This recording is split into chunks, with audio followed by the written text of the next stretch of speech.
Welcome to United Network News, the official news channel for CARE, the Center for Amity and Restoration of Earth. I'm Sunny Galt. At UNN, you get the real news. Through our field messengers, we show you the truth about what's really taking place in our communities.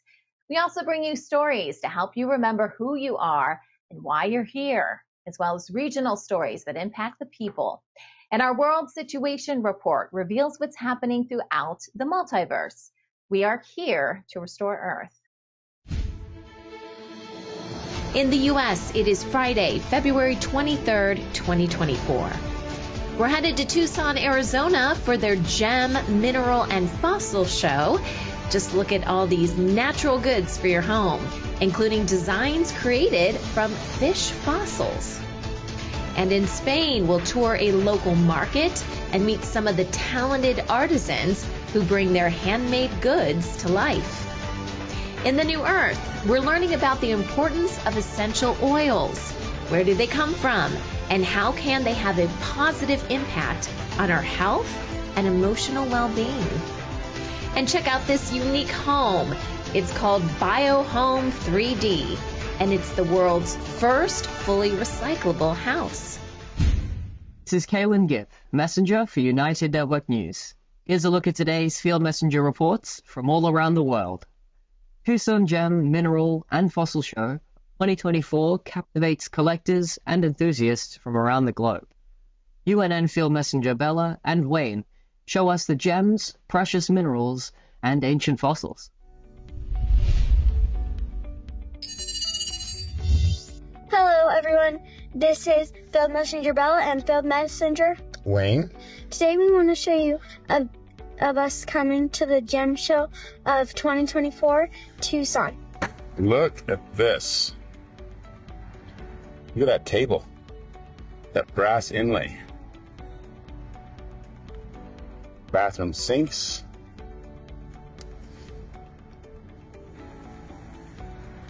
So these are actually fish fossils. And all of this came from the Sahara Desert over in Morocco.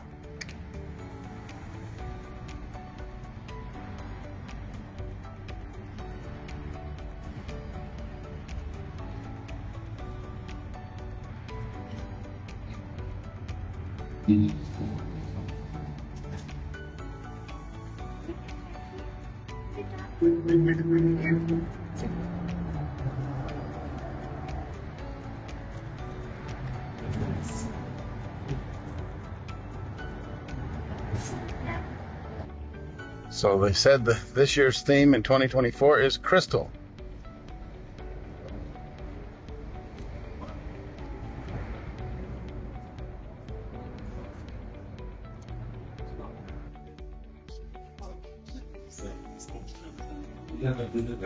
So it's better for us today or better for us later? We enjoyed this. We went to 3 different hotels, and probably there's about 50 more different stands we could have gone to, but this is what we took videos of. Thank you. Bye. We continue our journey to a vibrant local market in Coro, Spain, where a treasure of handmade goods and local artistry are on offer. UNN field messenger Emma takes us on a tour of this market.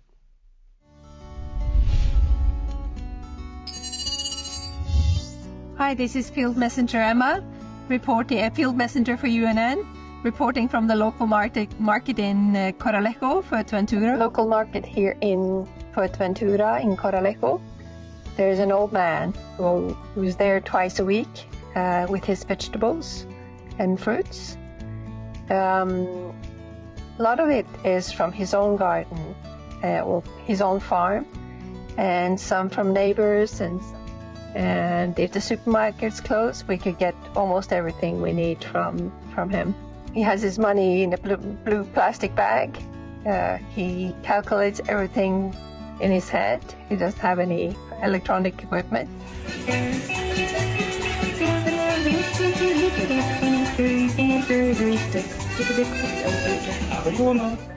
And what is your name? Ilaya. Elia. And where are you from? Yaya Bayard. Hello, how are you? Very good, thank you. I'm Helena Lance, artist from Portaventura, living here and working here. See my art here. It's all about love. So I have here couples and little star always between their hands. It's like light of love. Okay, thank you so much. Hello, how are you? Good, thank you. Will you introduce yourself? Yes, I'm Daniel. I make a jewelry. I showed you the dream catchers that you make because they are amazing. So this is your bracelets. Bag. Okay, thank you for sharing. I love your work and I love you. Thank you. Yeah, me. Thank you. We want you to become a UNN field messenger. These are everyday people just like you who want to make a difference in their community. You don't need any special training or equipment. Just use the camera on your mobile phone and show us what's happening in your area. You send us your videos and our production team will create the report for you. For ideas and inspiration, we encourage you to join our new Field Messenger group on Telegram. Our new website is now up and running, unitednetwork.earth. You can submit your Field Messenger reports directly through the Field Messenger tab at the top of the page. You can also email your reports to our new email address at fieldmessenger@unitednetwork.earth. Hey, I'm Kirsten from Switzerland. This is Wayne from Tucson. Hi, my name is Desmond from Ghana. I am Claudia from Dawsonville, Georgia. I'm Mikey from Pretoria, South Africa. Hi, I'm Steve McGrath, Fort McMurray, Alberta, Canada. People from all around the world are coming together. Happy day, beautiful world. We are here in a rather small urban garden, and this video is just to show you the joys that we've had in this garden with the electric gardening. When news happens in their area, they show us what's really going on. We have people in the streets protesting for and against. At United Network News, our field messengers are changing the face of news. This is Field Messenger Helen reporting with nature, and I'm going to talk to you about the bees again. Take the next step in restoring our planet. Become a UNN Field Messenger today. Hi, I'm Stephanie from South Africa. If it's going to be, it's up to me. If it's going to be, it's up to me. It's up to me. It's up to me. It's up to me. It's up to me. It's up to all of us. We're UNN, and we're taking back the news.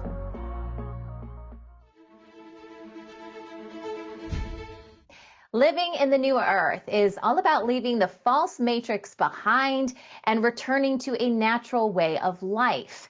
There's no need to make synthetic products because a healthy planet Earth provides everything we could possibly need. Essential oils are one of those gifts. Just a couple of drops of this natural remedy can help improve your health and your mood. Stephanie Ariel is a certified aromatherapist, author, and owner of Artisan Aromatics, a scent design company. So today we're talking about essential oils, and Stephanie is joining us. Stephanie, I think people have just some general questions about what essential oils are. So what are essential oils? Yeah, well, essential oils are an incredibly concentrated oil that comes from only certain plants on planet Earth. So out of 250,000 or so plants, only about 3,000 actually have essential oil. And so what it is, it's a very delicate oil. They call it the quintessence of the plant. It carries its energy. The plant has it for protection, for immunity, and it's antimicrobial, antibacterial. So that's why a plant has essential oil. And humans have learned over the years, as with all other plants for healing, that it offers us tremendous benefits as well. Okay. So you said 3,000 plants. That's not a lot in the whole plant kingdom. No. Out of 250,000 or so different plants, 3,000. So very few have it. It's a very, very rare substance. And that's what I want people to know, that although essential oils have become ubiquitous, you might see some online on Amazon or Walmart, you have to be careful that some are diluted, some are actually not true essential oil, they're synthetic replications, because a true essential oil takes so much natural botanical matter to extract the oil from the matter. So the most common way to get an essential oil is to go to a distillery and you take thousands of pounds of it, let's just say lavender, and you put it in a still, and then you have water that heats up and the steam comes through, and then it cools down in a separate chamber, and then the oil and water separate. So then the water becomes a hydrosol, which also has the healing elements of the plant. And then the oil, you can just slough off the top, they separate. That's the essential oil. So a huge amount of plant matter creates just a little bit of essential oil. So it's a very pristine, almost priceless substance is how I think of it. And where are these plants located? Are they located all over the world? Are there certain continents or countries that have more of these plants that would give us essential oils? Yeah, it's really all over the world. So I have an interesting blog on my website, artisanaromatics.com, that I wrote about this, global aromatics, sort of taking an aromatic tour around the world, because they come from Northern Europe to Australia to many in Africa and Asia, South America. So really just all over the world, these treasures come to us. Okay. And they're not necessarily flowers per se, right? You don't have to have a flower in order to make an essential oil. No, you don't. There are essential oils from flowers, but there are also, I would say, maybe most of them are from leaves or bark or roots. So I also blog about the plant parts and the different energies when they come from flowers versus fruit peels or juniper berries or, dried fennel and ginger. So they come from all parts of the plant, not just flowers. In the expansive arid stretches of the Mojave National Preservation, a unique ecological challenge is being met with an equally unique solution. Camels are stepping in as conservation assistants. The preservation, still healing from the 2020 devastating dome fire, is witnessing a reforestation effort that uses these resilient animals to aid in planting Joshua tree seedlings, a species that holds great symbolism and ecological value in the Mojave. Camels, known for their excellent adaptation to arid environments, are becoming crucial allies in the recovery of this iconic desert species. Reminiscent of their historic use in exploring the Mojave, camels are now at the forefront of this ecological mission. Each camel performs a distinct role, carrying water, tree sprouts, and supplies across rugged terrain where vehicles cannot venture. Their unique physical traits, such as expansive padded feet, allow them to roam the desert with minimal impact, making them more suitable than horses or mules for this task. The project hopes to see a robust caravan of these animals, regularly contributing to restoration efforts, intertwining the past and present in a beautiful harmonization of nature and historical heritage. While these modern camels are not seed distributors like their prehistoric counterparts, their work carries the spirit of ancient symbiosis into today's environmental strategies. The prospect of these gentle giants amplifying reforestation scales offers a glimmer of hope, proving that even the most unconventional methods can make a significant impact on preserving our planet's biodiversity. Addressing the critical challenge of affordable housing, new solutions such as 3D printed homes are on the rise, showing promise and revolutionizing construction and tackling global housing shortages. In late 2022, a remarkable collaboration between the University of Maine and a local nonprofit revealed an incredible project called Biohome 3D, the world's first fully recyclable house. This initiative harnesses the plentiful wood waste from Maine's local mills, allowing a new home to be completed in just 2 days. This 600 square foot house is built entirely by a large 3D printer, from the floors to the roof. Made with wood fiber and bioresin materials, these modular homes are easy to transport and put together. They are well insulated to handle tough weather in Maine and meet strict U.S. building standards. By using automation and production off-site, this new method helps with labor shortages and reduces reliance on long supply chains. With the 3D construction market expected to grow rapidly, Biohome 3D provides a sustainable solution to the affordable housing crisis in North America and beyond. This innovative technology is leading the way, setting an example for other communities to follow its successful model.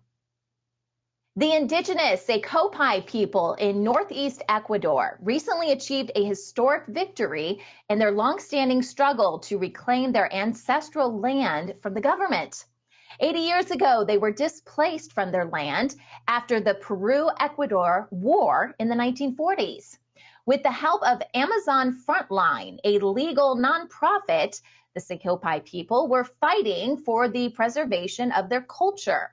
They believed without their land, they could not exist as a people. The local provincial court recognized the violation of Indigenous rights and ruled the 104,000 acres of land must be given back to the tribe. This ruling gives hope and inspiration in the ongoing struggle for justice, knowing that their fight for land rights is a fight for human rights.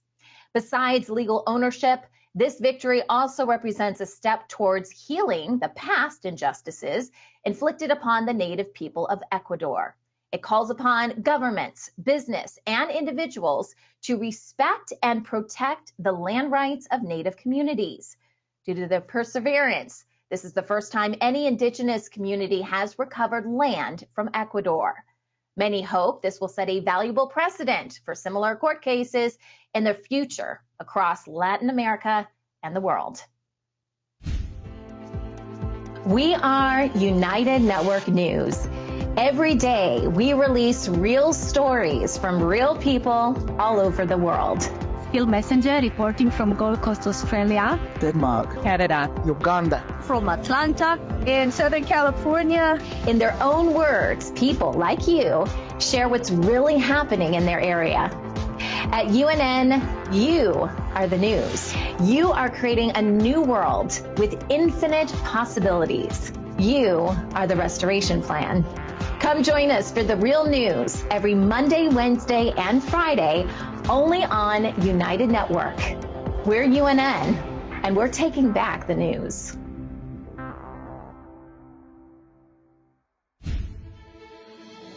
Now, a look at regional stories around the world. In Albania, thousands take to the streets to protest government corruption. Citizens say their current leaders are dishonest and do not represent the people. The military junta in Guinea has dissolved their country's government without explanation, and the nation's borders have been sealed until further notice. In China, birth rates continue to fall. Many hopeful parents are postponing parenthood due to economic and social pressures. And millions of AT&T customers in the U.S. lose cell phone service yesterday due to a widespread outage.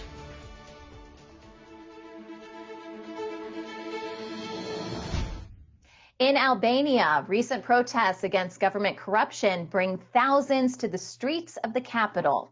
Clashes with police occurred as protesters targeted the main government building. The protests coincide with the anniversary of a key moment in the country's history, marking the fall of a past authoritarian regime. Citizens and opposition members allege current leaders are engaged in corruption activities, leading to disruptions in parliamentary proceedings. Among the public voice, criticism is directed towards the handling of migrant deals and the nation's stalled progress toward European integration. While the demonstration had substantial turnout, it also highlighted fractures within the opposition, with some factions deciding to not participate, suggesting differing agendas at play. In Sweden, local unions have taken further action against Tesla by initiating a blockade on the car maker's charging stations. The move, announced for March 4th, is part of an ongoing strike that began last October due to Tesla's refusal to sign a collective wage agreement. This industrial action threatens to disrupt Tesla's operations further as the Swedish Union for Service and Communications Employees commits to halting the maintenance and expansion of charging networks. The ongoing conflict has wider implications for Sweden's labor market model, which heavily relies on union agreements to safeguard worker rights. Tesla's stance against unionization leaves its Swedish union member employees without the benefits of collective bargaining. The strike has seen partial support from Tesla's mechanics, yet the dispute's escalation could potentially impact customers, suggesting repairs on older Tesla models might face delays. Barcelona has decided to invest the revenue from its tourist tax into improving local schools. Facing its worst drought and soaring temperatures, the city has committed to installing air conditioning units powered by solar panels in 170 schools by 2029. This move, aimed at improving classroom conditions, includes replacing gas boilers with heat pumps. Excess energy from solar panels will also benefit local communities by providing clean, cost-effective power. However, some Barcelona officials argue that funds could be better invested in expanding bike lanes and green areas. Meanwhile, Venice and Paris are leveraging their tourist taxes to enhance cultural events and create green spaces, respectively.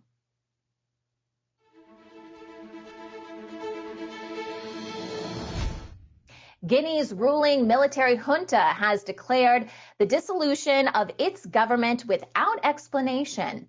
The announcement was broadcast on state television. The former ministers have been immediately impacted as they are required to relinquish their passports and government-issued vehicles, and they are faced with the freezing of their bank accounts. Security measures were intensified as the nation's borders have been sealed until further notice. The disruption has caused an interim void in governance, with lower-tier officials stepping in temporarily. The Guinean people now look forward to the possibility of returning to democratic rule through elections proposed to take place approximately in 10 months, according to the junta's transitional timeline. Nigeria has blocked access to prominent cryptocurrency platforms such as Binance, Coinbase, and Kraken, impacting many of its citizens who trade digital currencies. The move is part of efforts to protect the country's currency, which has seen a sharp devaluation. Many Nigerians who rely on cryptocurrencies for financial security are facing trading challenges during the enforcement of this directive. Binance, a leading crypto exchange, assured its Nigerian users that their funds are safe despite accessibility issues. The enforcement actions against cryptocurrency represent a broader international pattern as several nations are implementing regulations to control the digital currency market and provide better investor protections. Severe food shortages are affecting the Democratic Republic of Congo, particularly in the southern regions where maize is a critical part of the diet. These shortages are a result of export restrictions imposed by neighboring Zambia, which is also facing its local supply challenges. The cost of maize meal, a staple food product, has notably increased, putting a major financial strain on residents. The Congolese government is calling for formal agreements with both Zambia and South Africa to ensure a stable supply of maize and prevent future crisis. Despite having the largest area of arable land in Africa and abundant rainfall, agricultural production in Congo is impacted by ongoing conflict and the presence of armed groups in fertile eastern regions. To address these internal challenges and reduce the reliance on imported maize, a delegation of ministers is planning to meet with local farmers to explore sustainable solutions.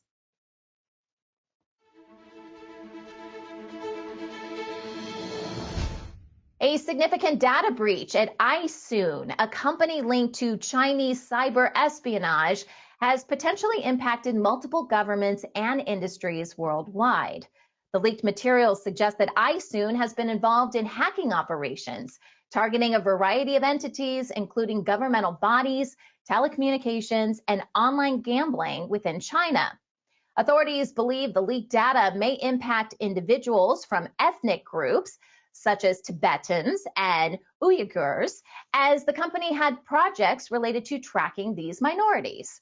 Internal documents suggest that iSoon collected hacked data from abroad, which was sold to Chinese police agencies. Although the leak's origins are uncertain, theories include insider discontent or rival interference. The breach could have critical privacy ramifications for those targeted and may lead to heightened tensions between China and affected countries. iSoon has yet to release an official statement regarding this incident. In China, the economic and social pressures of parenthood are causing an alarming decline in birth rates, which fell for the second year in 2023. According to new research, the cost of raising a child is disproportionately high compared to other countries.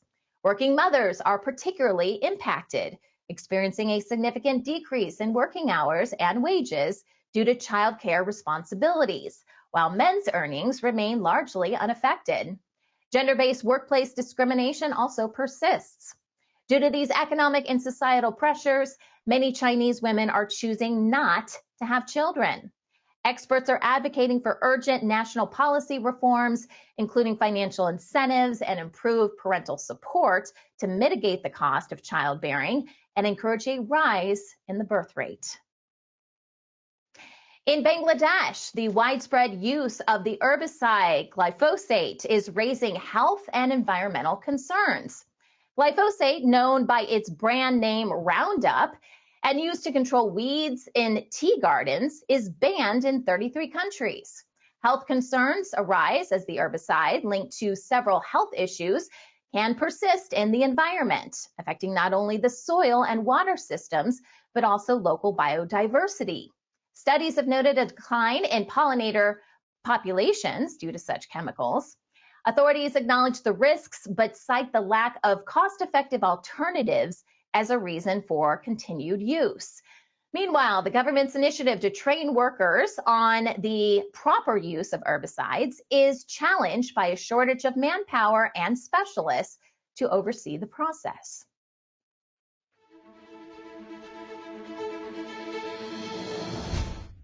Residents of Fort Nelson, British Columbia, are experiencing eerie winter phenomena as zombie fires smolder beneath the snow-covered ground, covering the town with smoke and even during snowstorms. These persistent underground fires caused by lingering peat moss combustion have aggravated air quality and disrupted normal winter conditions. Experts believe the 106 active zombie fires, still burning as of January, are a fallout from last year's severe wildfire season and ongoing drought conditions. Local ecosystems are visibly affected, resulting in altered creek flows and forced closures of ski resorts due to low snowfall. Officials are monitoring these fires, which may lead to an early active firefighting season if weather conditions do not improve soon. Third-party evidence from a train derailment in East Palestine, Ohio, might not be used in a class action lawsuit. In February of 2023, the train derailment released hazardous chemicals, creating a significant cause for public concern. Toxic chemicals released into the environment led to mass evacuations and have since prompted lawsuits from those impacted. Complications arise as the National Transportation Safety Board is now opposing third-party evidence inspections, citing potential disruption to their active investigation. A conclusion to the board's inquiry is expected after a June 25th board meeting, after which all evidence will be released. Meanwhile, jury selection for this class action suit, which consolidates numerous lawsuits against the railway company, is set for March 31st, 2025. Plaintiffs are seeking compensation for economic losses and emotional distress. Change Healthcare, a major player in the U.S. healthcare sector, experienced a significant cyber attack on Tuesday morning. The attack on the technology company, responsible for managing an extensive portion of the nation's medical prescriptions, left countless Americans facing delays and uncertainties regarding their healthcare needs. Local pharmacies, especially in Michigan, were unable to process insurance for prescriptions, directly affecting patients who rely on timely medication. The company, which processes more than 15 billion healthcare transactions per year and manages the health records of a third of the U.S. population, has not yet released detailed information about the cyber attack or its response strategy. Millions of AT&T customers across the U.S. were left without cell service after a widespread outage began early Thursday. Services were disrupted in major cities, including Houston, Atlanta, and Chicago. Affected users flooded social media with reports of being unable to make calls, send texts, or use mobile data. The issue, which also impacted Cricket Wireless subscribers, displayed SOS messages on numerous iPhones indicating emergency call-only capacity. Despite restoration by afternoon and ongoing investigations by government agencies, AT&T has not yet confirmed the cause, but claim it was not the result of a cyber attack. Updates were promised by the House Energy and Commerce Committee to prevent future disruptions. West Virginia's House has recently passed a controversial bill that would allow school staff with concealed carry permits to become school protection officers and bring firearms into schools. This decision has sparked a heated debate amongst legislators and mixed reactions amongst the public. The policy aimed at protecting schools from potential shooting events comes without additional pay for the volunteer staffers. Critics argue the decision should rest with local school boards, not be enforced by the legislature. Some amendments to the bill were rejected, and now the bill contains requirements such as annual behavioral health assessments and specific training for those armed in schools. Opponents express concern over gun safety and the message it sends, while proponents insist it is one of many strategies needed to ensure school safety. The bill's future is uncertain as it moves to the Senate, and further adjustments are possible based on budget allocations and legislative approval. A recent report raises concerns about the underemployment of college graduates in the U.S. The study shows about 43% of recent grads are not fully using their degrees in the workforce. This issue, contrasting with the growing skepticism over the value of higher education, prompts questions about the purpose of college beyond just job preparation. Leaders in higher education argue that while finding a job is crucial, it's equally important for graduates to find work that is meaningful and fulfilling. This comes at a time when mental health issues amongst students are increasing. Despite this, economic researchers suggest that the value of higher education should not solely be measured by the first job after graduation.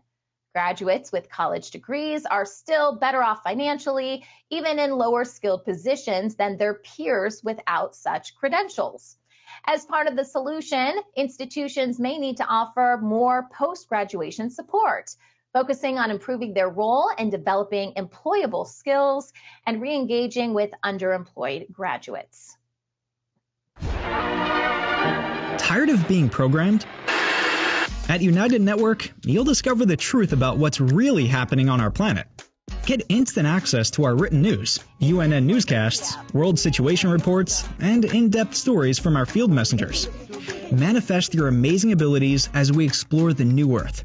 Plus, original series to inspire and encourage you throughout your day. Get connected through United Chat, our personal chat room where you can join the conversation, share your experience, and also submit your questions for Kim. Watch United Network at home or on the go through your computer, favorite online streaming program, or mobile apps. Welcome to United Network News. Start your free trial today. UnitedNetwork.Earth, bringing people together. And now, the World Situation Report with Kimberly Gogan from the Office of the Guardian. What exactly was the Q crew, also known as the Secret Space Force operatives, planning for this week? There were phone outages across the USA. Operatives everywhere are tired of the tomorrow game, but what exactly are they planning to do about it? All this and more in today's World Situation Report. Now here's Kimberly Gogan with the Office of the Guardian. Hi, Kim. Good morning. Still morning. It's still morning, at least when we're recording this.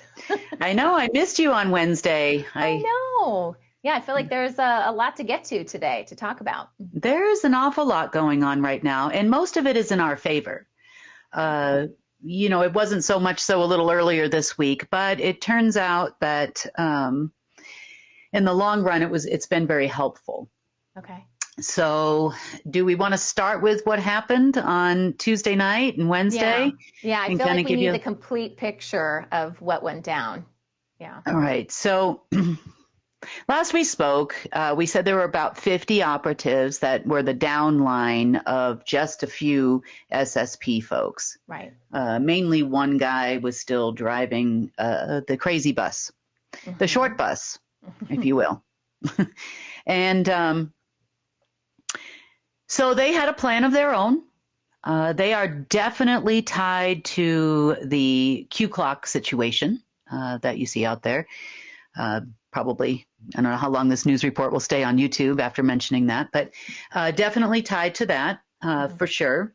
And they've been reporting some pretty crazy things, like the ascension and awakening process is over. That was a few days ago, and I know that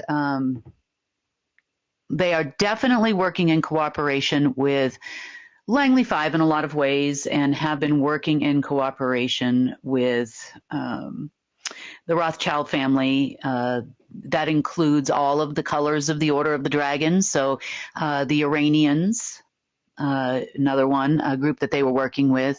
Also the Chinese, the Russians, the deep state of Russia. Russia also has a very large deep state. Germans, because this has all become very evident over the last few days.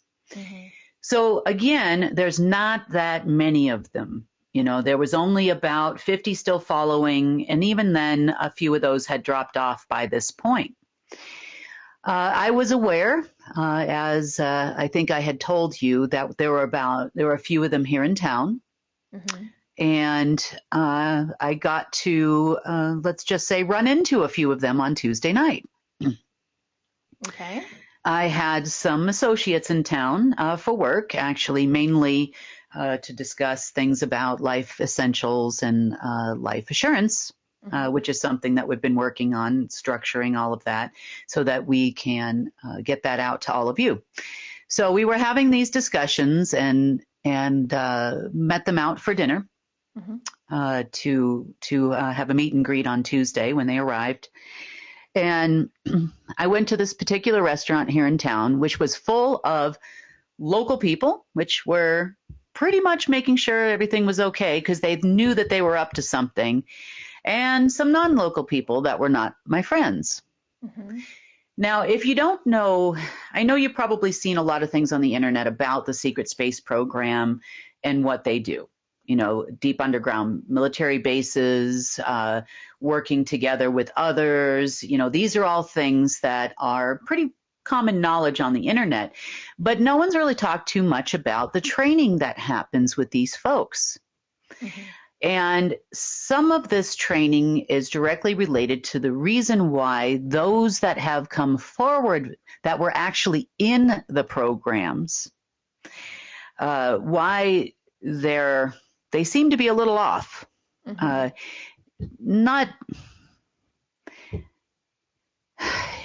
There's a lot of mental training that goes on. They do train these people in programs like the Jedi program is one of them.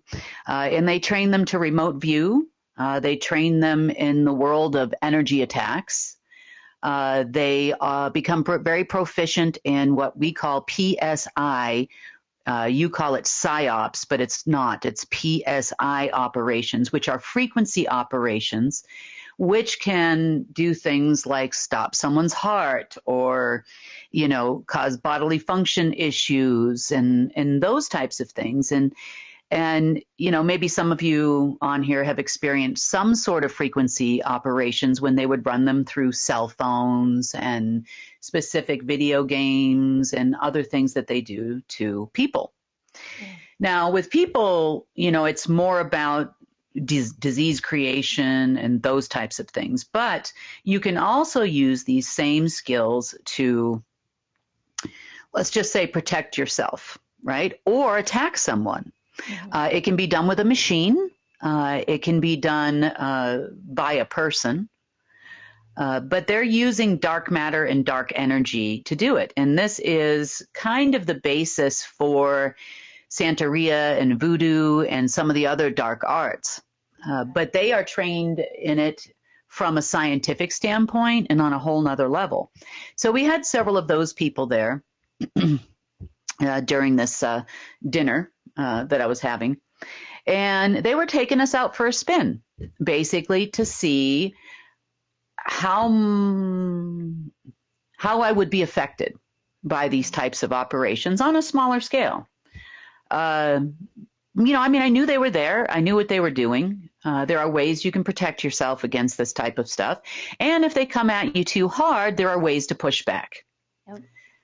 So that's more of a wisdom thing on my side. I've never been in any of those programs. I've just encountered enough of them face to face to know what they do and what to expect. I've had these experiences myself personally with others of that type in Switzerland, also in Germany, and a few other places in the world that I've been, where they have come at me in that way in the middle of a meeting face to face. So it's not a new thing for me, but it let me know that they were there and they were not, I couldn't figure out why they were doing it. I'm like, is this the No Joy program? Like, do not enjoy your dinner. Do not have these conversations with these people. How much does it take? It didn't really become apparent to me as to why they did what they did until the next morning. So I got up from the table. I was going to introduce myself. I actually saw them. I knew who they were. And I'm like, do I introduce myself to these people? Do I take it that far? So I didn't, actually. They were sitting in a table right by the window as you kind of walk out, and then there's a window to the restaurant. You can look inside. Yeah. And I just stood at that window for a few too many seconds and just stared right at them and gave them a good solid push. Yeah. In other words, back off, buddy. Right. I got your number. Right. Hope I don't see you again. Have a nice day. Right. So that was that night. So the next day, I get up and I'm kind of starting to feel that same thing. I'm like, well, there's nobody in my peripheral. I kind of went around the area here to see and I'm like, okay, so it's not the same people. There's nothing under the house. There's nothing around the house. There's, and I'm checking the whole area. So what they did was apparently in their 5 a.m. meeting, because I went and checked in on the 5 a.m. meeting at this point because it's now about 5:30, 6 o'clock in the morning. So I check in on their 5:30 meeting, and they're reporting back about us. And they were actually fascinated. One of the people that was here is also one of us. It's also in Machizelbeck. So, we both had the same conversation about them trying to knock her off her chair, that kind of thing. Yeah. And so we were having that discussion about that. And I was like, where is this coming from? I was trying to figure out what is going on around here. So it became apparent in this 5:30 a.m. meeting that they reported back that we were fairly strong, and they were actually kind of fascinated with us and sort of had a little bit of respect for us after this. So we're not untrained people. We were not in their programs. They couldn't figure out how we learned how to do these things and not be in their programs. But, we're given enough gifts of our own. I mean, and for any of you listening that happen to be, in this world, then you'll understand it's almost like second nature. And then you can hone in on those gifts and expand upon those gifts, the further that you learn about yourself. Well, that made them very angry. That made the rest of the remaining people that were on a different program very, very angry. So they had decided to run an enormous PSI operation, so PSI operation, against us so that they could get something else accomplished. And the operations were being run this time, but not by people, well, in part by people, but predominantly by machines. The following locations were involved. So I'm going to list them all just so that they know that I know what they were doing to us. In Pennsylvania, it was under an area called Letterkenny. It was an underground Homeland Security facility. In the state of New York, it was Fort Drum Military Base. In Missouri, it was Whiteman. It was not too far from Johnson, Missouri. Johnson, there we go. You know, you named a whole town for yourselves. Okay. In Hawaii, it was Pearl Harbor, Joint Base Hickam in Oahu. Camp Pendleton out of San Diego. They love San Diego. In the Tahoe Mount Shasta area, it was the Marine Corps Mountain Warfare Training Center. In Las Vegas, it was not too far from the testing site in Nevada. In Mar-a-Lago, gotta love the Trump humpers there. You gotta love those people. And Colorado Springs, same Air Force Base there. Peterson. In Norfolk, there was a huge underground base there. We've been to many, many, many times. So they must have brought some ancillary equipment into Norfolk. And underneath Piccadilly Circus in London. Okay. So they were running simultaneously PSI ops against us on that day. And to see if we could still function, I guess, and could attack their major plans for the United States that they had and other major cities in other countries as well. But predominantly this was focused on the United States. So the Trump people, what were they doing in Mar-a-Lago? The Trump operatives that were there, God rest their souls. They were trying to hook up what's called a black goo box. Now, if you've been around the alt media community for a long period of time, you'll know that this is basically a dark matter box. It's not human technology. It's not something that they created. It's something that they pulled out of somewhere in order to try to connect to a non-existent Omega system. Mm-hmm. They felt that they could actually be, and they were told that they would be the leads, I guess you would say, or the heads of the emergency broadcast system they were intending on using that doesn't exist, at least not on a global scale like it used to. It was part of the X program, which also no longer exists. So they were told that they needed to hook up this box because here it comes, guys. You know, we're going to get everything back and you guys are going to run the emergency broadcast system and you're going to send out all the messages like they're coming from Donald Trump. I know. It hurts my head, Sonny. It hurts my head. I'm just like, where did you think that this was going to? Okay, so under Mar-a-Lago, there's a lot of interesting things that happen there. It used to be a presidential summer home many, many years ago, and it's changed hands many times since then. And it's part of the reason why the Trump organization, still when he was still breathing, bought this area. It's also a highly secure area.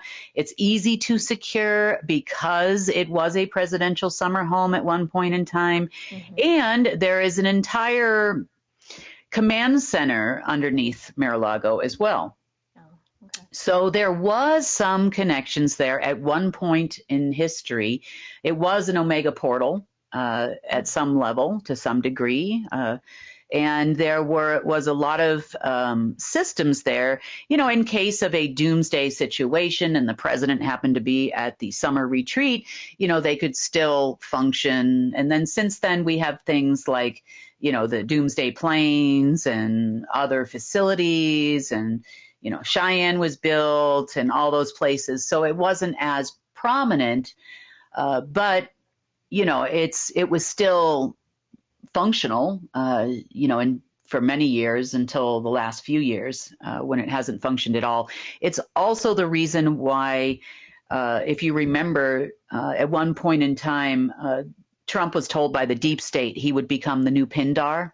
Yeah. And they brought the Illuminati chair there. You've probably seen pictures on the internet of the Illuminati chair with the strange stone, and that the Queen stole the stone, and the Blarney stone, and those types of things, and they reversed it out. And it's an interesting chair. It is full of quantum technology. It was not just a pretty chair or an ugly chair. So there was something to it. And he did at one point in time try to sit in the chair over the Omega portal and, I don't know, get something to crawl up in there. It didn't work out. And then, if you remember last summer, they actually brought the chair here in favor of Bootsy there and some generals that thought that they could actually make it function here, because we are in a close proximity, Durango, Colorado is, in close proximity to a little town called Silverton, where there was a neutral portal that went all the way up to source and all the way down to anti-source. So it was a very large portal. That also did not work out for them very well at all. But they tried many times. Nobody had the golden booty, and it didn't work out. So that's the little background story behind what Mar-a-Lago is. It's definitely was a very negative portal with a very negative vortex, and that's the reason why they brought this box there, because they thought that the portal was going to reopen and that they would be able to use this, and they were going to be in charge of the emergency broadcast system. So when you can't get operatives to work for free anymore, what you do is you offer them a prestigious position. Well, unfortunately, prestigious positions don't pay the bills, but they were told that also big money was going to come out as well. So what was the big plan to get big money? The remaining SSP people at that time, because it's changed since then significantly, had a plan to create a major false flag attack. Then they thought that they could declare martial law. I do know that there were also some members of the Joint Chiefs of Staff that were so excited they were going to become the heads of state, which was also a lie. They just keep believing lies. They like lies. Maybe they should come here and then I can try to make up some lies. I'm very bad at it, but I'm going to give it a go. But they're bad at it too. So I figured, half a dozen of the other. Yeah. So this false flag attack would have then created a situation where they believed that they could file an agreement for global martial law and that they would then get money for this. Now, that hasn't worked in years. I mean, years. So, okay, fine. Now, what's the plan? Now, not all technology that the secret space program utilized, predominantly all, I should say, all of the technology was provided by others. Over millions of years that had come and gone from here, and not all of them were our friends. I'd say none of them were our friends, because the organic systems don't need technologies to do these things. Well, there is a way that you can use plasma, negatively charged plasma, to create an explosion. I'll just give it to you not in full quantum physics terms, and we don't want to help our non-friends out there either. So we'll just leave it at that. So, but this particular type of charged plasma was provided thousands of years ago. So it's not new, but it's also the reason why they built specific buildings where they built them, so that at any time they could implode these buildings and cause major trauma on this planet. So if you thought 9/11 was bad, this was going to be even worse. So the following locations were the targets. We have the Times Mirror Square in Los Angeles, the Sears Tower in Chicago, the JP Morgan Chase Tower in Houston, Texas, the Chase Tower in Phoenix, Arizona, Rockefeller Plaza in New York, the Empire State Building in New York, the Comcast Technology Center in Philadelphia, Pennsylvania, the Bank of New York Mellon Tower in Philadelphia, Pennsylvania, the Space Needle in Seattle, the Salesforce Tower in San Francisco, the Tokyo Metropolitan Government Building in Tokyo, Japan, and the U.S. Bank Tower in Los Angeles. Now, the detonator for all these 12 sites, and previously there would have been more, they just didn't have the facilities to do that, and was underneath Southern Command, also known as SOCOM for short, in Miami. So they had people there in Miami with the cooperation of Southern Command of the United States. And they also had the token Iranians who were going to take the fall, all ready to go. And these were supposed to be detonated on Wednesday evening. Okay. You know,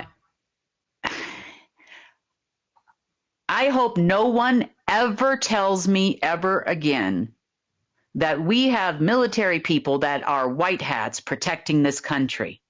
Because I can tell you right now, if I was in the military and I was a general in the military and I heard, even if I was a good guy and I heard this was going to happen, I would have given up my stars. I would have given up everything to stop a fabricated terrorist attack on the United States. And if that meant none of my friends talked to me, and if that meant I didn't exist, at least I would have known that I would have saved millions of Americans. So I hope no one, let there be no mistake. Either A, you're too afraid, which scares me even more. You mean to tell me you're a general in the military and you're too afraid to save American lives that you took a pledge and an oath to? Yeah. So if you're a white hat, quote unquote, and you're in the military, shame on you. Maybe you need to go get another job. I don't know. Walmart greeter, something like that. Because this, if you don't have the, how do I say this in a nice way, courage and strength to go against your peers in the protection of American people, then you need to go get another job. Now, I do know that there are deep state folks that were involved in this, orchestrating this entire event, and there's no way they didn't hear about it. So let us not lie to each other here for a minute and tell me who you are and who you are not, because I can clearly see who you are. You had to be aware of this. So needless to say, none of these buildings went down on Wednesday night as proposed. The Q Clock is still reporting currently at this moment about Japan and Los Angeles. That's never going to happen. And they're still trying to find money somewhere. So what happened the next day? So the next day, which was yesterday, feels like it was last year, basically in a nutshell, at the 5 a.m. meeting, they pretty much all agreed when there was no plan, because there was no plan to go forward at this point, and there were a lot less people at that meeting than they were at the day before, because some of them were in these locations when that was taken care of.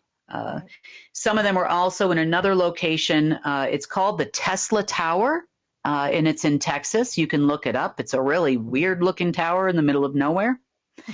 And they didn't obviously make it to the meeting the next day. So there were several people at that meeting. So maybe out of the 50, now we're down to about 25-ish, 25 to 28 people.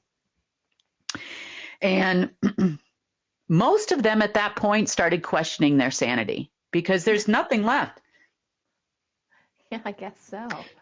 So even the people that were still diehard on getting this job done, so to speak, they by yesterday afternoon, or yesterday, I'd say midday my time, they pretty much all walked away except for 5 people. Now, as of this morning, out of the 5 people, the last one walked away. So we had 4. Now we're down to 4. 4 people still wanting to make the Rothschilds' dream come true. You know, it amazes me that you said that they were promised like titles and stuff like that. So these aren't the people that were released. These are people that stayed the entire time and they were promised things, right? Well, no, they were actually released, believe it or not. And this is what made them so angry, I believe. So Tuesday night, even these people I'm talking about had been released.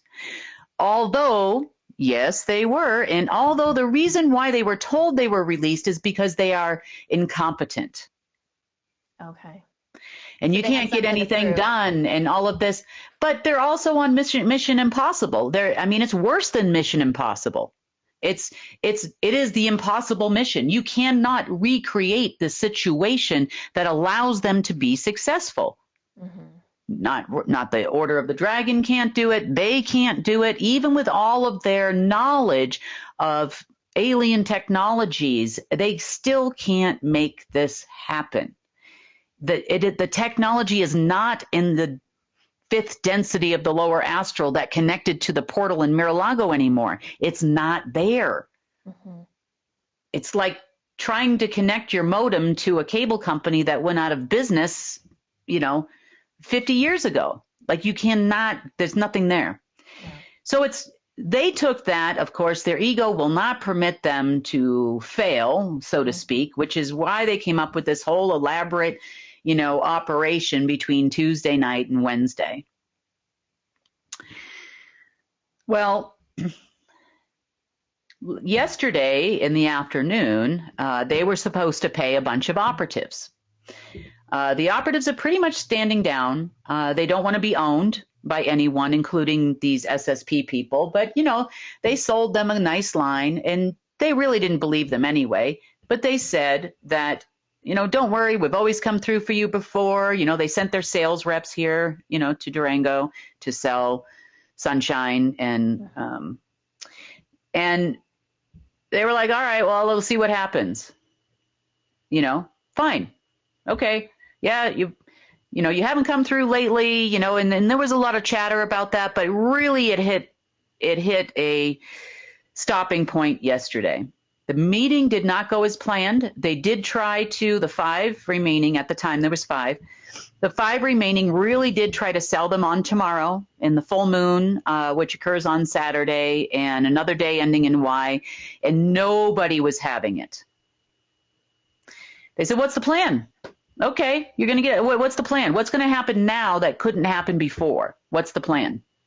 And if you've heard these people talk, you can ask them, I swear to you, you can ask these people about, would you like a cup of coffee?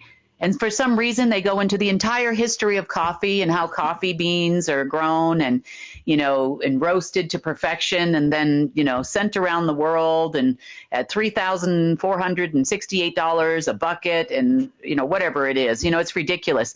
And so they tried that with them. But you've got to remember, these guys are highly trained. Yeah. And they are trained in the same way that those guys are trained. There's no more stories here, right? But there was a line drawn in the sand yesterday. Huge line. We're done. Have a nice day. Call us when you have some money. Goodbye.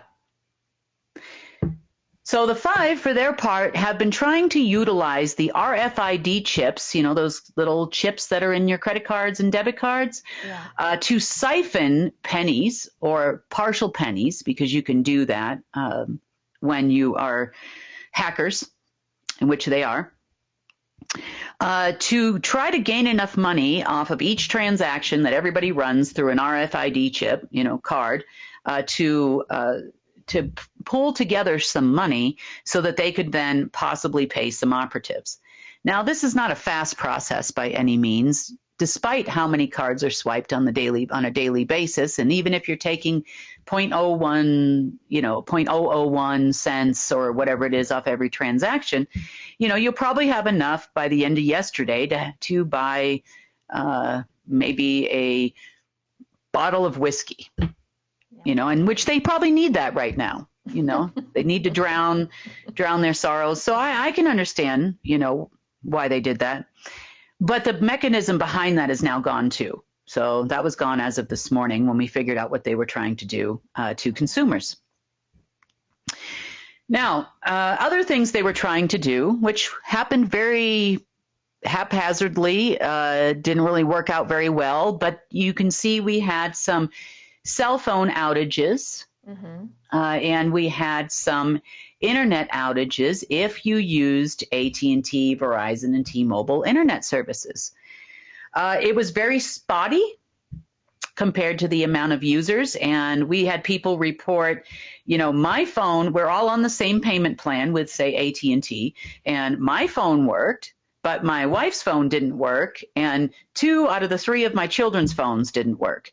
Yeah. So it was like a haphazard attempt to not lose face, showing that they could take out the internet. Remember, we were supposed to have an internet blackout, and that was it.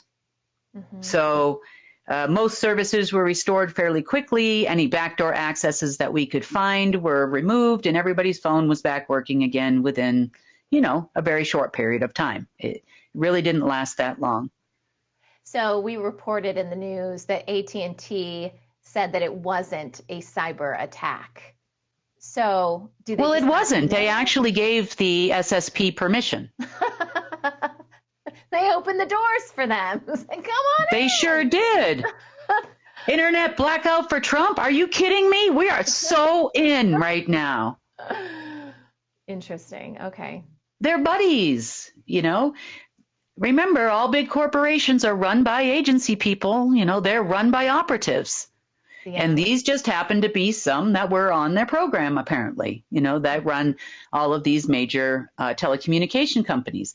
As a matter of fact, the installation of mobile services worldwide was all a giant spying operation. This was even, before the advent and installation of Echelon. Before that, I hate to use it, say the National Security Agency, because it's really not. It's an organization that worked for, at the highest level, Marduk. And some of these organizations reported to those people directly, to Marduk, Enki, Enlil, the Abraxas. They were there when they came up through the portals, so to speak, to the lower astral. They hang out, have dinner, eat people, whatever they eat, I don't know. And, they would take orders directly. So there were some mechanisms in place where I could see why they would think that these beings regarded them as something or other. So I say the NSA, but I would say to you that the program to implement worldwide internet and worldwide telecommunications with full access to these people existed way back in the 1940s, and then it increased in the 1970s. The plan for that was written in 1948, was given to them, I should say, in 1948. To play their parts respectively, and that they would be in control of and own every telecommunications company worldwide. There is no country right now that is an exception to the rule. However, the operatives that run the telecommunications companies possibly may be making different decisions soon. We'll see. As far as backdoor access to telecommunications and internet services worldwide, there's never going to be a blackout like that. It's not going to happen. They don't have the capacity to do that. This was a shoddy, half-half attempt to make something happen, make good on their promise, right? Yeah. We're going to have a blackout. Well, it wasn't a blackout. It was kind of like a, how do I say it? Well, we'll just say it looked like a halfway attempt, one country only, sort of kind of Swiss cheesy operation. Okay. Now, to be fair, I will even be fair to these At the time, they were 5. There were 5. I will be fair to these 5, and I will say to you that you're never given all the knowledge. You don't understand the mechanism behind what it is you're trying to do, and therefore you were never going to be successful. So unless you get to the base root, this is what I'm suggesting for them. Where did the technology come from? What opened the portal? What opened the gateway? Where was the system? What are the realms? Where did you get this stuff from? And where did this connect to? So the faster you find that out, the faster you'll understand that you are not incompetent. I'll even give you that. You're not incompetent. What you are is you are in a position right now where the world has changed from everything you've known your entire life. Now, acceptance of that is where you'll either live or die. Mm-hmm. So let's go back to the operative meetings for a minute. So when they said they were done yesterday, they were done. I have never seen them move like they have moved. There are probably at least a few hundred here overnight. Wow. Yep. And there's many in other locations around the world like this one. And they are having conversations about moving forward. They don't want to be owned. You know, I'm paying attention. If you're watching this, I see you, which I agree with, right? No one wants to be owned. No. That's horrible. And so there are some people. There's at least one person that I'm aware of that is involved in these meetings that I have had discussions with directly. They explained their experience with me. And that if it actually hadn't been for one of the 5 people on the list, that he said I would have gotten paid, I would have done the contract, everything would have been fine. And then if I wanted to do another one, I would have done another one. Yeah. He explained that he was to be paid very well for what, and was very capable of getting the contract done. And I know that about this person. So this was a person that was involved in the situation when we were trying to get more help to Maui. And that was just one of the incidents in communications that I had with this person. So where I left it in listening to these conversations, out of the 5, when one guy heard that, he walked away. So now there's 4. Why would he walk away? Isn't that a good thing when he went to participate? He walked away because this is ridiculous what they're doing. You know, this guy had a contract.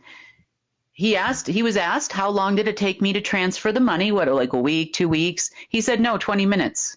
20 minutes after that contract came back, money was in transit. Okay. And he called his friend, brought him into the call, who verified that it was in transit, you know, where it was, all that kind of stuff. And he watched as to what happened. And the person that stopped it, who I told him about, he actually went and verified it because this person he thought was his friend. And that person was also one of the 5. Okay. So they called him out by name. I won't, but I'll leave it at that. They called him out by name. And so one of the 5 then finally said, this is ridiculous. You know, I'm out. Count me out. So this is just a few minutes ago. I'm listening to this meeting happening. So now they're down to 4 operatives in the entire world still listening to the Rothschild family and the Chinese elders and all those people. You've got 4. Wow. So probably by the end of the day, one way or another, I'll just leave it at that. One way or another, there'll probably be none. Mm-hmm. So on the other hand, you know, some positive things came out of the dinner that we had on Tuesday night and the dinner we had on Wednesday night and the dinner, you know, so we didn't last night. We ended up doing something different. We actually went pretty long on meetings about other stuff. So regarding putting together the stuff for insurance to get that going. So, you know, there was a lot of planning going on in these meetings. This was not, we were not talking about friends and family and all that. We spent a lot of time working, and it was very fruitful. We also had someone else there that's very good at planning long-term strategies, also very good at, how do I say it, very good at branding, because part of what's going to happen with CARE is, it's great that we all know kind of what this is, and we can formulate in our mind as to what's going on and what's happening in the future. But how are we going to sell that to 8 billion people? And I'm not saying we're selling them something that's harmful. I'm not trying to get them to buy a, infomercial pillow or something like that. We know about that guy. And I'm trying to get them to understand there's a better way and another way to live. And so this person that we brought here for that is actually an expert at that. He's been doing it for probably a solid 20 some odd years, maybe even longer, 24 years. And so we were strategizing, how do we get people to understand, not healthcare, but wellness? I mean, how do we get people to understand, that it's not insurance, it's assurance, like how. So we were going through all of these things, and we actually got into some other discussions as well, because we were talking about the insurance industry and how we can still, and I'm not talking about the deaf people, like once you turn a certain age, they're on the different program as far as what you can get from your insurance provider and what you can't. But we're talking about like insurance brokers and those types of people and how they would fit in. And, if we're talking about making flying cars in the future, that's great. What do we do with all the tar people and the road people and the asphalt people and these people and those people and the truckers? And how do we, what do we do then? And what's traffic control? I don't think those little lights with the, yellow, red, and green are going to work anymore. So we got into some more fun, some fun discussions as well about other industries, because this is something we're going to have to sell to everybody, and over time, it's going to be in multiple steps. It's not going to happen all the way, right away. But what became apparent to my fellow restaurant goers, we'll just leave it at that. My fellow restaurant goers, is that we actually have a plan. We're not delusional. We're not just trying to throw money out there into the bazillion dollars, but we actually have a plan forward. And, I'm sure there were many people that kind of for the first time probably saw where their place could possibly be in this and how they could capitalize on it and how they could make money on it. I mean, it's not hard to see. Once you're actually listening to some sane people, have a sane conversation. It's not listening to a bunch of pie in the sky people thinking if you blow up a building, somebody somewhere, will spit money out. Like, that's not a thing anymore. Yeah. Crazy high yield trade programs that haven't worked in a decade, don't work anymore. Trying to hide money under a rock, it doesn't work anymore. Trying to wait for the next alignment with Uranus is not working anymore. Matter of fact, everybody probably concurred yesterday afternoon that they're tired of alignments with Uranus. Yeah. Yours, theirs, or anywhere otherwise. And what we're seeing today is a lot of forward movement.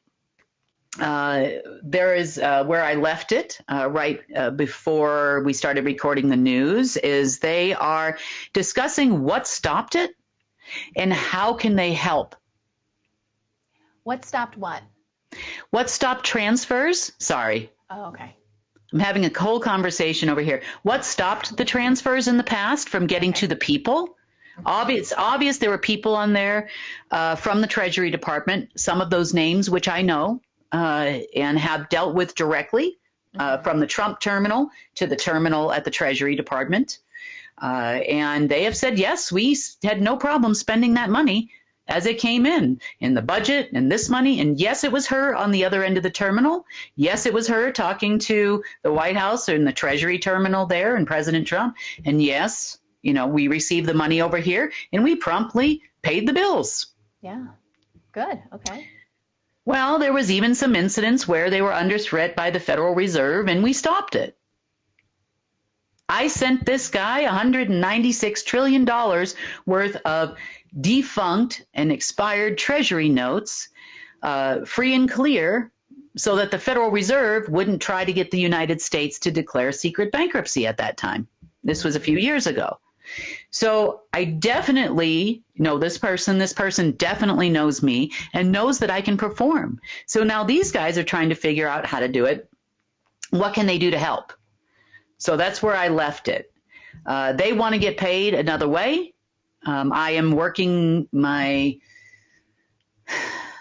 lot to allow for you to also receive the same. If they do, you will. I mean, so if they are willing to help and there's something I'm missing, they do have some ex-SSP guys there that are aware, DARPA people and some others there. They're very capable, very competent people. Maybe we can create a quantum tunnel. They know what that is. So, there's a lot of things that we can do cooperatively if that ends up happening that way, to where we can make this happen faster. And I'm ready. I mean, I'll do it today. You want to sit down and have a conversation or have a phone conversation? I'll do it today. I mean, I've got a lot of other things I need to do as well, as you know. But I had no problem. I mean, if this is going to get the job done, I'll do it. Otherwise, we're going to keep moving on and doing test transfers this afternoon anyway, which is where we were at this morning. There, on the cleaning front, hopefully we are getting to a point where there's nothing under any buildings anymore. That was definitely one of the first things we looked for the last few days, just to make sure we didn't miss anything. Mm-hmm. And as for the 4, as far as cleaning is concerned, make good life choices, guys. Yeah.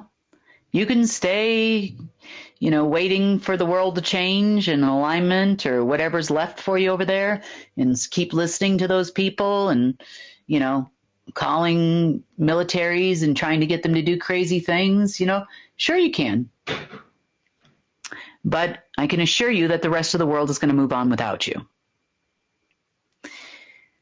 And we will make sure that you don't have an opportunity to harm humanity. And unlike the military people and the Joint Chiefs of Staff, we do care. And we will jump in front of a moving train if necessary to stop you from getting hit by one. So, and that's us, and that's who we are, and that's in every country. So, and that's about the update. So you can probably see why I missed the news on Wednesday, so I apologize, but it's been a little bit of a whirlwind. I'm, juggling getting essentials, underway and assurance underway at the same time, having meetings, and at the same time monitoring other meetings, and, getting a full-on head-splitting PSI op thrown at me on Tuesday, mini one on Tuesday night, probably major one on Wednesday. Yeah. But we still did our job. Didn't miss a beat. That's good. And those cities are safe. None of the buildings came down. No issues there. I couldn't find anything in mainstream media. Wasn't reporting anything about it, obviously. So. No. But what they did report, which I thought was kind of funny, did you know that they reported that there was a phone outage before there was a phone outage? That sounds like a 9/11 move. They did, actually. Down. Oh, wait, it's not down yet. Shh. Yeah, it was actually Fox, and I can't remember there was one other one that actually reported that there was a major phone and internet outage throughout the United States before there was actually a phone and internet outage. I actually partially think that's the reason why they got them to, it's probably a few hours later when the phones actually, some people had some phone issues. But they were probably like, oh, damn it. Darn that auto post, it went out. Yeah. Well, Didn't happen yet. and you were in the industry. I mean, and I even had someone approach me a few years ago that wanted to work with us, who actually worked for Viacom, which is one of the major owners of all media worldwide. And they told me that news went out 2 days ahead of time. So I don't know how quickly it reached, the stations that you were working at, Sonny, at the time, years ago. But they told me that the main news, Fox, CNN, BBC, all the majors, they would get the news 2 days ahead of time. And oftentimes it was even pre-recorded. Oh, my gosh. Yeah. At least some of the major events. Mm-hmm. Well, sometimes there's an embargo, like you'll get a press release and it'll be embargoed until a certain date. But all that stuff was just like announcements and, they're trying to time a campaign.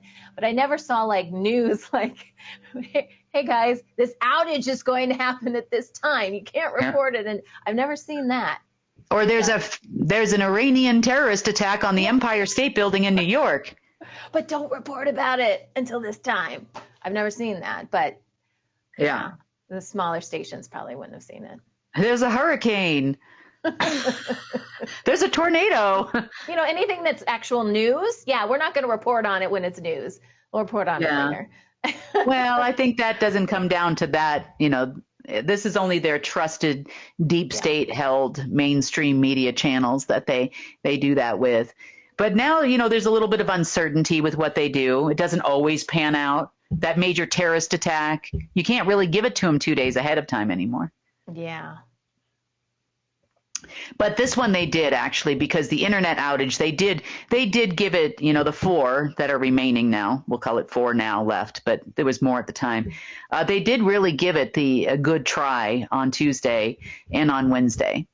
So there was definitely a valiant effort to have an internet outage, which tells me they probably gave that news to Fox ahead of time and then just spun it and threw in AT&T and then called their buddies at AT&T and were like, hey, Well, I did notice a discrepancy in the amount of outages. Like I was comparing different reports and some people were saying millions of people and some people were saying thousands. And I was like, okay. So I wonder if the one that was millions was part of, the information that went out before it actually happened, like kind of wishful thinking. And then when it actually happened, they're like, it was some thousands, it's some Swiss cheese. Yeah. Maybe it was only 5 people. We're not sure. Just one family, guys, that was impacted. Just one family in Idaho. Yeah. That's it. That's it. You can't report that on the news, Sonny. It's got to be at least millions or thousands. Well, this really does show you how all of those companies are kind of intertwined because, like, I know T-Mobile, I have a friend that works in the marketing department for T-Mobile, and I was interested in switching service providers. I was with AT&T, and I wanted something less expensive, and I was mentioning some stuff to her, and she's like, oh, yeah, that's T-Mobile, too. It's just under a different name. It's just cheaper. Yeah. It's just under a different name. So it's funny when these things go down, it's like, AT&T, T-Mobile, it's because it's all pretty much the same thing. It's just branded a little bit differently. That's it. It is Verizon. Yeah. Yeah. They're all one company. It's called the CIA. Yeah, exactly. Yeah. Or the NSA in this case, Right. Yeah. Whatever. Same company at the end of the day, when you get to the end of the road, isn't it? Most of these technologies were released in the 40s. Same thing with your latest iPhone. All of the versions of iPhone were created by, 1952. I don't know if you know that. And they just give them out to you one each year so that you'll want to buy the latest and greatest. It's part of consumerism. Yep. How to take all your money I think a back lot of to their people companies. feel that nowadays. It's like we know we're being played. Like I hear just general people like, man on the street kind of stuff. People saying, oh, I know they can make batteries that last longer than this. I know it. It's like, And do you need batteries at all? Yeah, exactly. I'm like, okay, you want to talk about free energy? Let's talk about that. Yeah. Or, is there another way to store energy? Mm-hmm.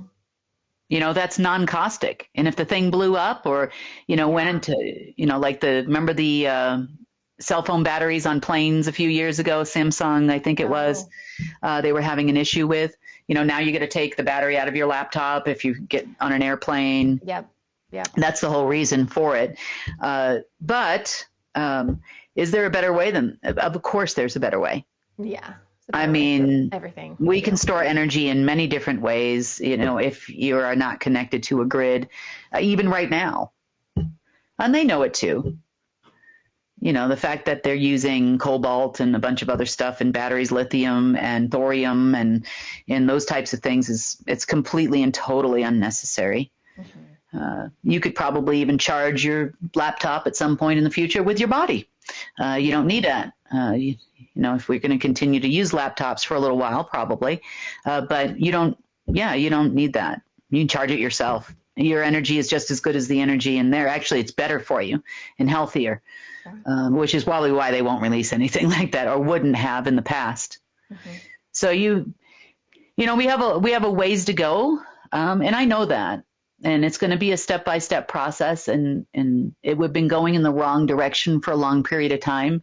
And with a lot of cooperation and a lot of help, we'll get the job done. It's not about whether or not we don't know where we're going. We definitely know where we're going. It's just how we can get there and make sure that we're not losing millions of jobs. And if we're changing job, can we get these people to change industry? How similar is it, that we are laying asphalt compared to making this, which is a part of traffic control? Can we move people around to something similar that they might already be aware of and have knowledge of with just a little bit of training? And then there's the training that's involved. And, these are all the discussions that we're having on our side of it as far as moving forward on into the future. So distribution is important. Security is important. There are a lot of scientists that were released as part of this major release that's been happening with those assets because they were considered assets. And, if they're going to move forward with technologies, they need security. They need to feel they're secure, their families are secure, and feel free to create and do what they do best. So, there's definitely a lot to think of. There's definitely a lot of manpower that's needed. There's no shortage of where people can go if they want to leave one industry, so to speak, even operative people, and move into another direction. And we're not intending on taking these, operatives are not the same as agency people, which are not the same as security people, which are not the same as Navy SEAL type people. These people are more at a strategic master level, on how do we secure, 200 some odd research and development centers worldwide, the technologies, and make sure that the materials are right. Those are those kind of people, they're not the, we're going to stand by their front door and make sure nobody comes in and hurts their family tonight kind of guys. Right. But they know the people that can do that. And they can arrange for all those people. So that's about the world situation right now. This would also turn banks around, but we'll see. We'll see how it goes. Yeah. So it sounds like there's a big party going on in Durango this weekend with the extra few hundred people. There is. I don't think there's going to be a parade or anything, but, one thing you might not know about this place, and most of the meetings that I'm talking about, so you do have, obviously we have a lot of restaurants. We're about 30 minutes from a ski area on the one side. The train, we have the oldest train in the United States here in Durango, and that's still functioning. It's more of as a tourist attraction, but it's beautiful. It's a very beautiful ride, along the way, whether in the winter or the summer. It's very pretty, very picturesque. And so there's a lot of tourists here. So we have a lot of restaurants and those types of things. And yes, if you do happen to see a meeting going on in one of these types of locations, it's rare. Mm-hmm. You'll see people pick up a coffee and then disappear, but there is a whole underground network that happens here too, which is not part of the deep underground military base system that ran underneath here for a lot of years. I think it's the guy that talks on the internet about the wars in Dulce. I think his name was Phil Schneider. I think he's passed away. I think that's the name, so don't quote me on that.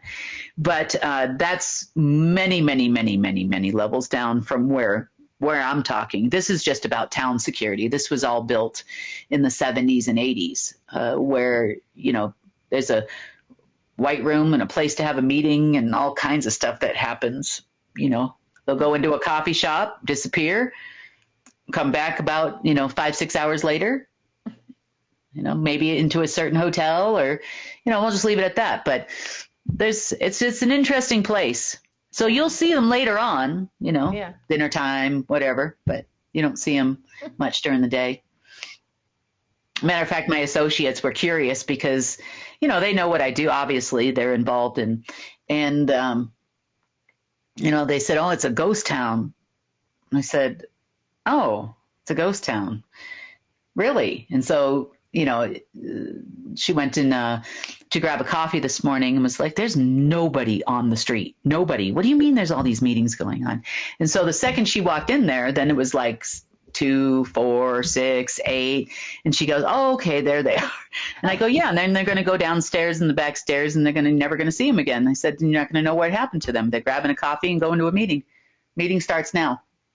Mm-hmm. What I find so interesting is that there's just civilians and people, just everyday people that live there that have no idea that this stuff goes on in their town. And you would never know either if I didn't tell you. Yeah, it looks like a beautiful, picturesque, small Western town. Right. Very cool little town if you're a tourist and you want to see the cool sights. I mean, amazing views all around. I mean, it is beautiful here. Don't get me wrong. Yeah. It really is. Yeah. So we have a whitewater rafting right through the center of town. I mean, it's lovely. There's lots of families and schools and, they have lots of events all year around, downtown. There's always something going on and always something to do, whether it's summer or winter. Mm-hmm. So, yeah, I mean, it's a nice place. They've definitely built a nice place to retire. Yeah, exactly. And you have a lot of people that there is an area that's within the zone that I do know that they have had in the past Olympic training for kayaking and whitewater rafting, because they built underneath the river, where it definitely flows a lot. They have built up some rocks and this and that, underneath the river, where it makes it more tumultuous, to go down through the river. It's very easy to get to. It's not like you have to go out camping or hiking. So it made it for a nice training facility.